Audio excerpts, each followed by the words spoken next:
Hah, terang Grina, tetapi Rafka sudah terlalu dekat untuk mendengar keluhannya.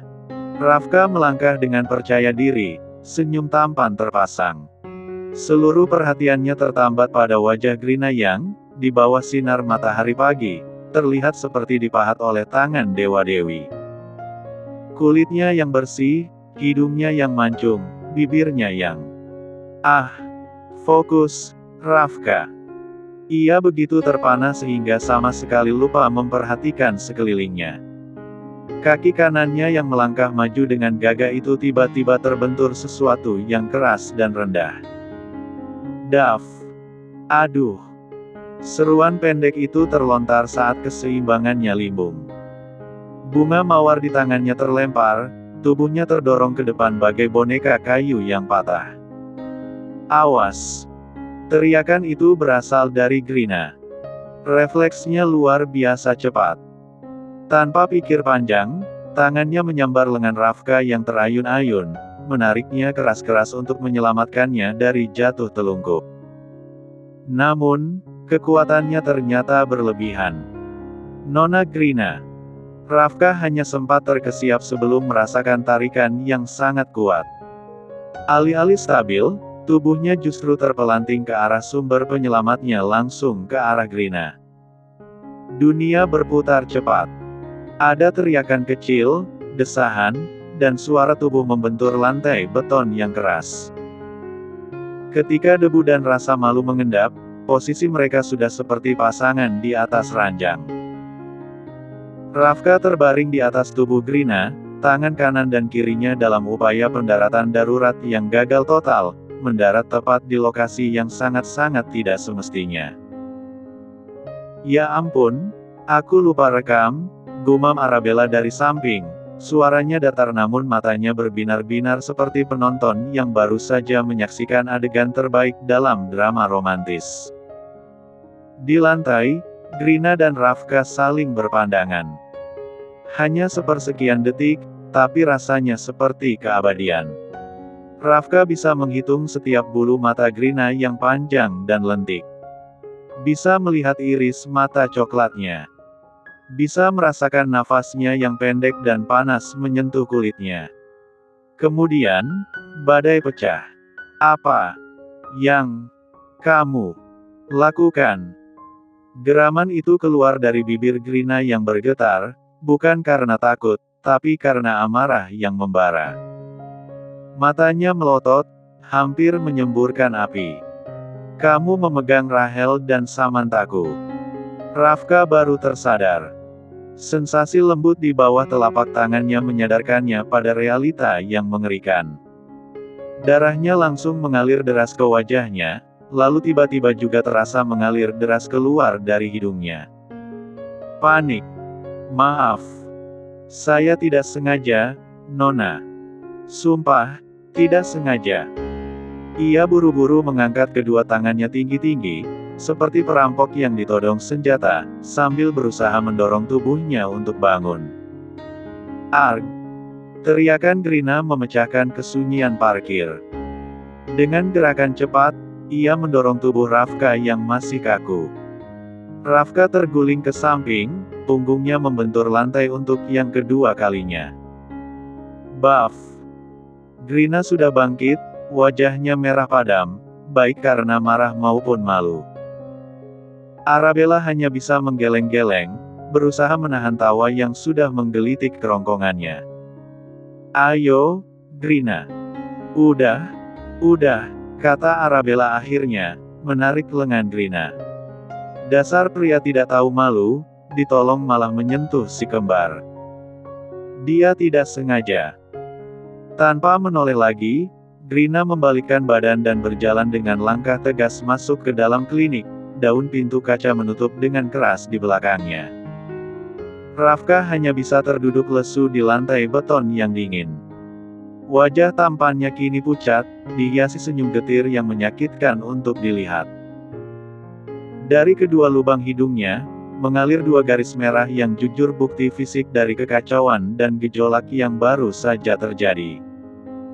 Arabella, meski geli, masih punya secuil belas kasihan. Sebelum masuk, Ia sempat merogoh tas dan melemparkan sebungkus tisu ke arah Rafka.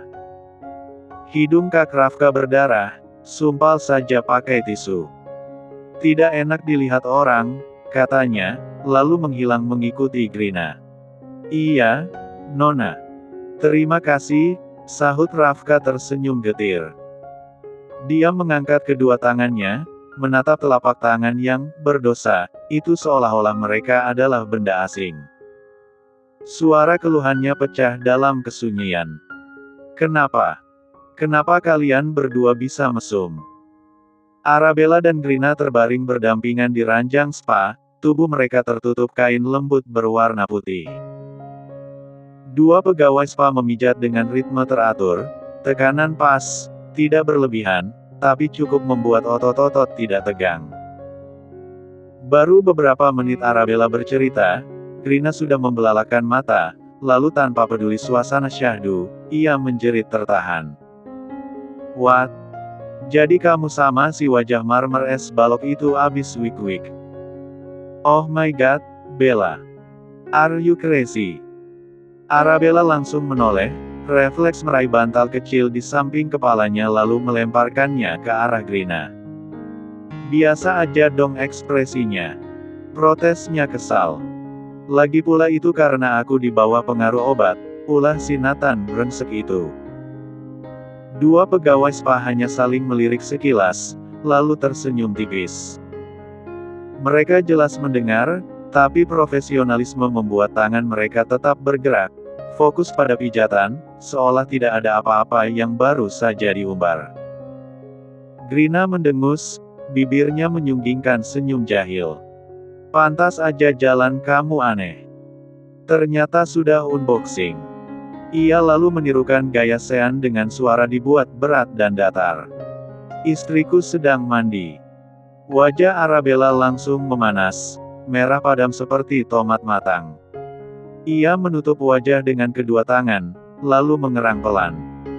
Berhenti, Grina. Grina tertawa kecil, lalu perlahan ekspresinya berubah. Tawanya mereda, digantikan napas panjang. Ia terdiam beberapa detik sebelum akhirnya berkata lebih pelan. Tapi gimana kalau Aira asli marah? Kamu dan Sean sudah sejauh itu.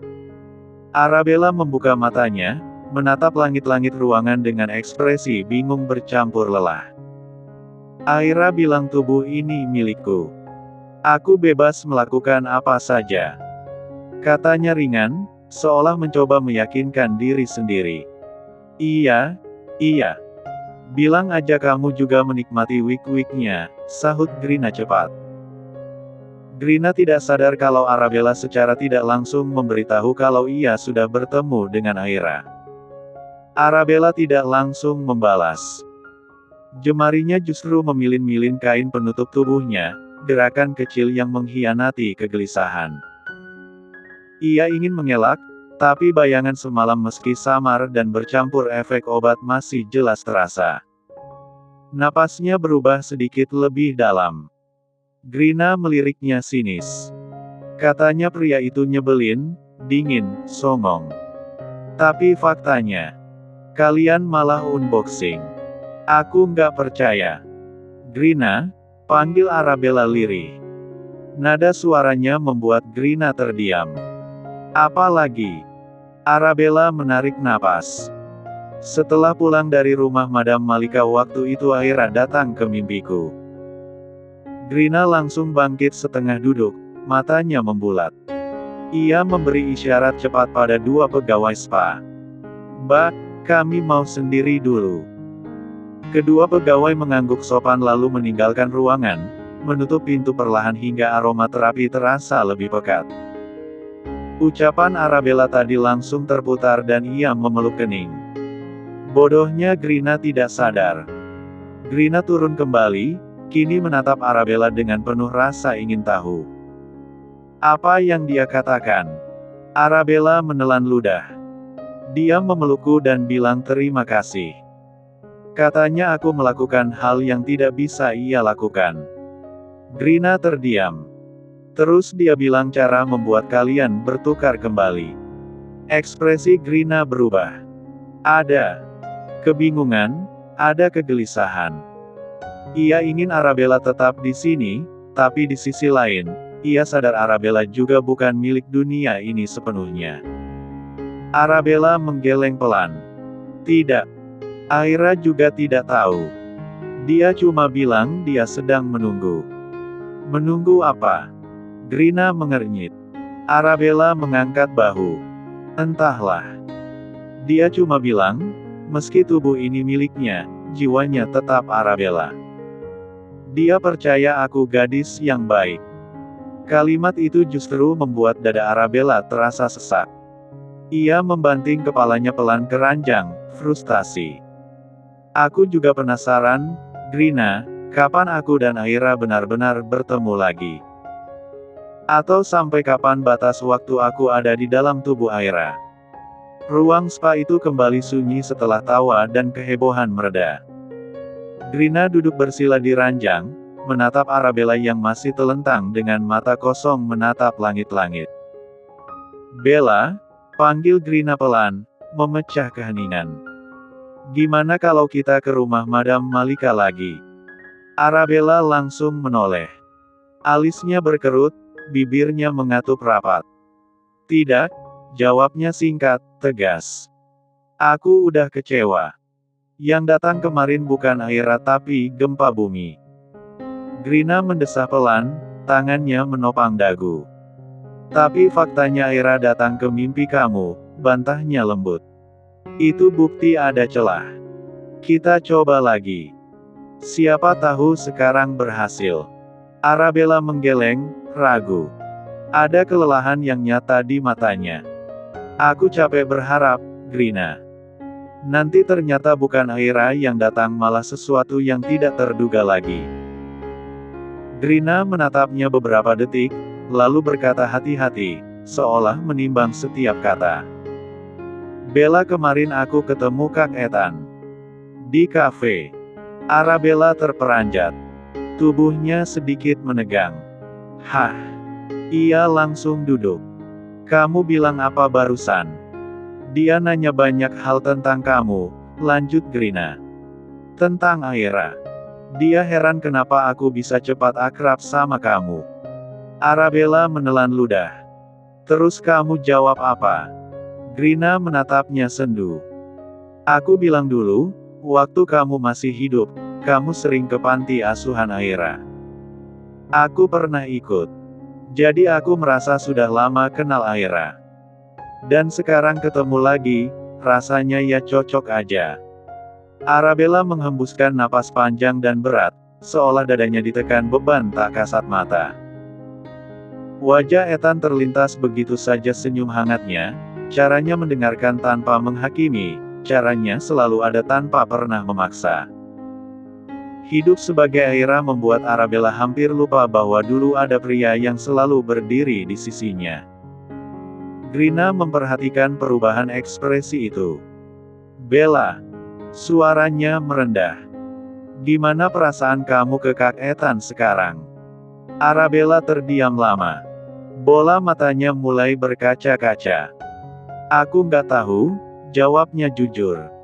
Mungkin dia masih terjebak di kesedihan. Dia kehilangan aku. Ia menunduk.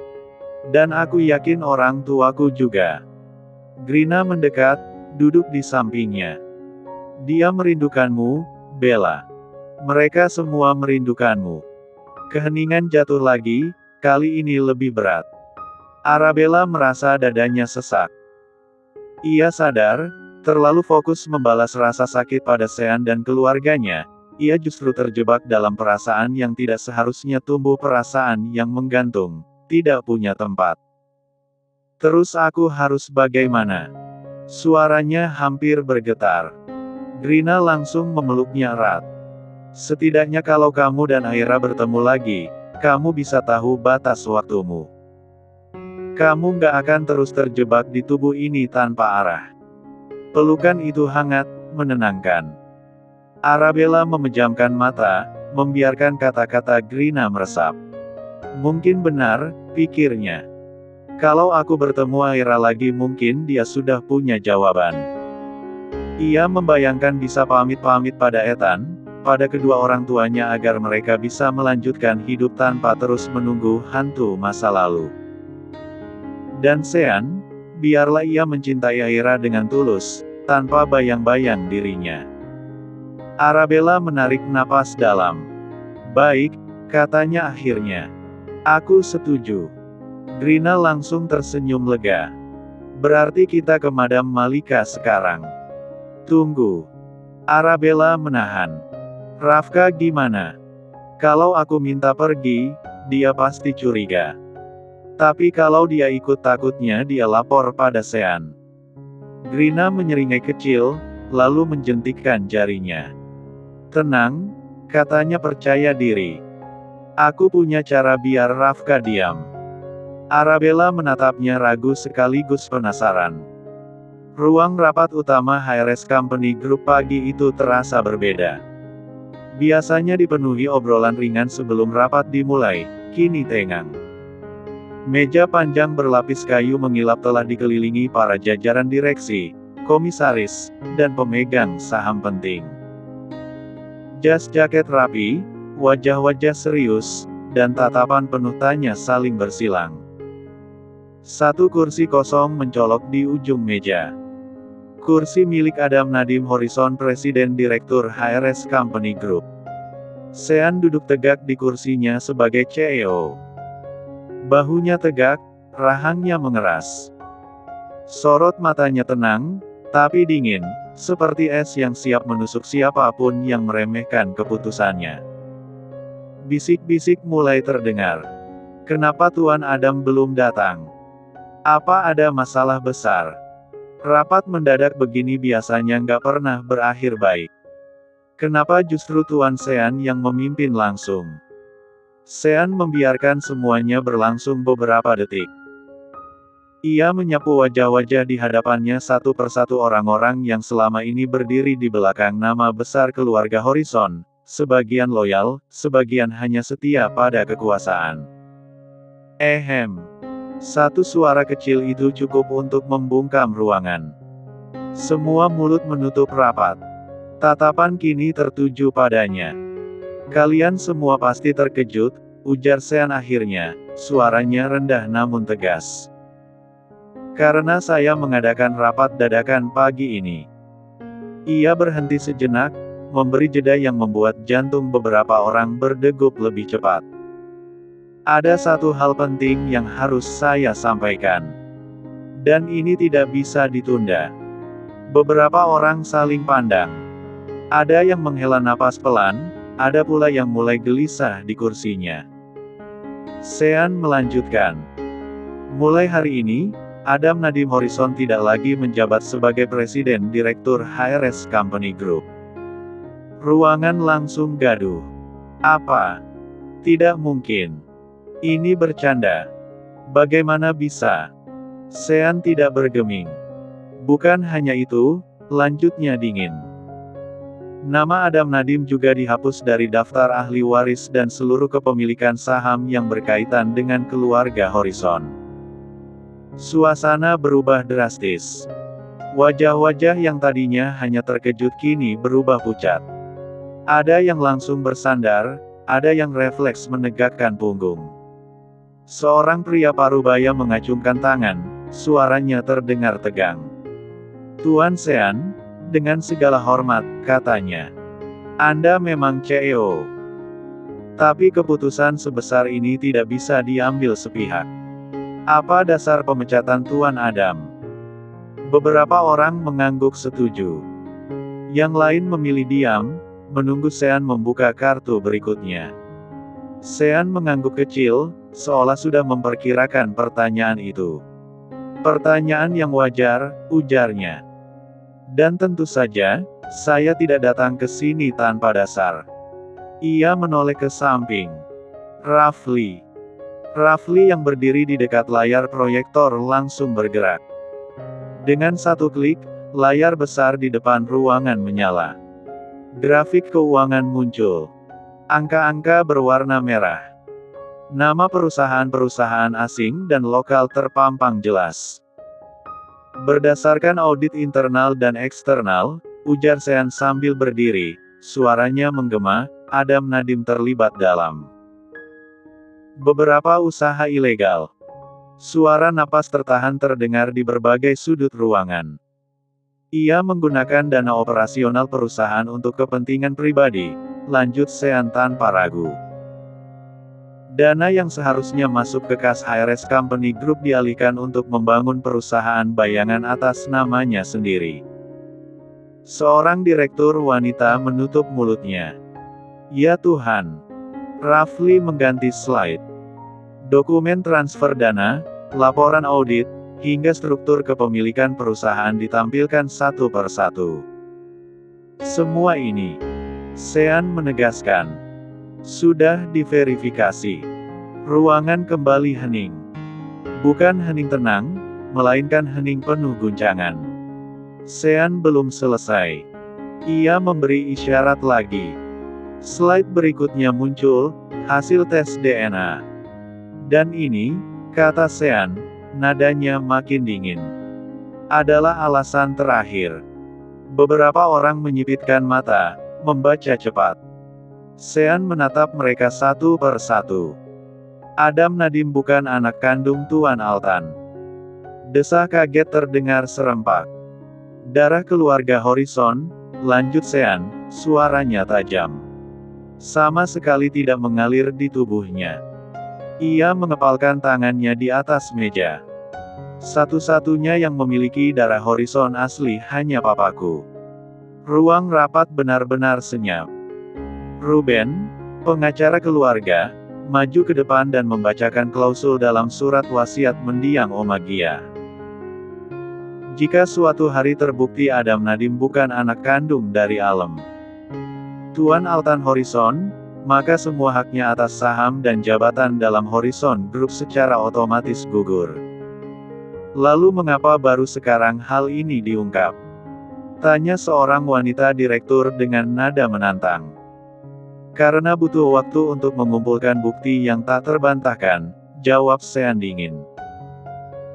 Nyonya Gia dulu sudah mencurigainya tapi kakek saya, Tuan Altan, melindunginya karena mengira Adam adalah darah dagingnya. Meski butuh waktu lama, kami berhasil menemukan ibu kandung Adam di sebuah panti jompo. Hasil tes DNA dengan wanita itu mengkonfirmasi semuanya. Adam bukan bagian dari keluarga Horizon. Kekacauan kembali terjadi. Seorang pria berkacamata tebal bersuara, tetap saja, kami perlu mendengar langsung dari Tuan Adam. Di mana dia sekarang? Sean menatap pria itu, dan untuk pertama kalinya, ada kilat emosi di matanya yang biasanya dingin. Tuan Adam saat ini berada dalam tahanan polisi. Semua orang terdiam, syok berat. Dia tidak hanya melakukan penggelapan dan kecurangan, sambung Sean, suaranya menggelegar. Dia juga terlibat dalam rencana untuk mencelakai istri saya, Aira Horizon. Syok berat menyelimuti semua yang hadir. Fakta ini jauh lebih brutal daripada sekadar skandal keuangan.